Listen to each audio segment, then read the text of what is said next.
I am Ted Miller. I'm the founder and lead consultant for Ted Miller Group, a Miami-based technology PR agency. I am also the co-membership chair of PRSA Miami. So we are at the lab here in Wynwood. It's a co-working space for the tech community and for startups. So we're having a panel discussion tonight to talk about kind of the overall Miami tech scene and its growth, and also how the two communities can help support each other. My name is Marcella McCarthy, and I'm a freelance journalist based in Miami. I have written for the Miami Herald, and I currently write for TechCrunch. I think a lot of people think that tech arrived in Miami this year with the pandemic and with the influx of people from New York and across the country, but there's definitely been a prominent tech scene here brewing, and it just sort of exploded this year. So I think it was about time. And one of the things that helped it explode was the tweet from the mayor saying, "How can I help?"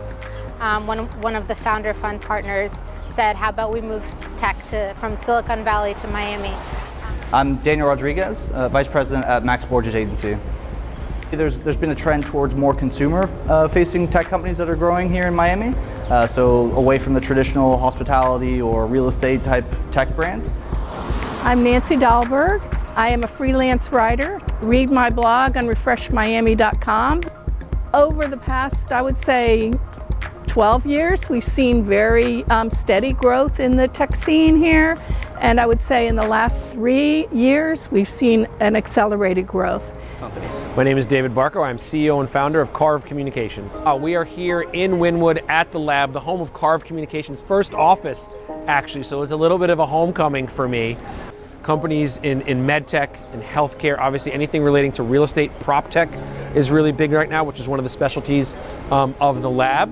But really interesting companies that are looking to grow their businesses here. So one of the things that stood out to me was that there was this great tech scene. There's also a really great PR community here, but the two didn't seem to be connected. And so I thought, what a great time in 2021 to bring the two communities together to be able to see how we can help each other out. Good evening, everyone. I think one thing to note, I mean, you don't achieve this rapid growth without having a good infrastructure in place. And as Nancy mentioned, I mean, as everyone's mentioned here, there's been a lot of activity in the tech space in the past.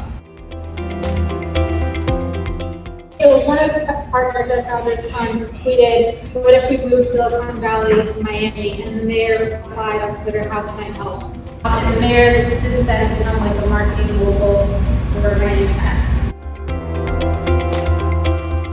It's all about building relationships. It's about seizing on certain trends sometimes. So, I get my ideas both from PR people and also from just sources in the community. It's easy to tell a piece of news, right? Somebody launches, somebody gets funding, you launch a new product, you bring on a new board member. That's kind of the easy part, so to say, in PR. But where you're sustaining PR over time and where PR shows its most value for startups is when that narrative is clear and concise and the value proposition is elevated, allows you as the PR person to go and find opportunities that aren't reliant on news. Join PRSA for PR professionals that have maybe unfortunately lost their jobs, that are now either looking for work or consulting. PRSA is a great resource for that. There's so many opportunities here. So thank you to our panelists tonight, to David and Dan.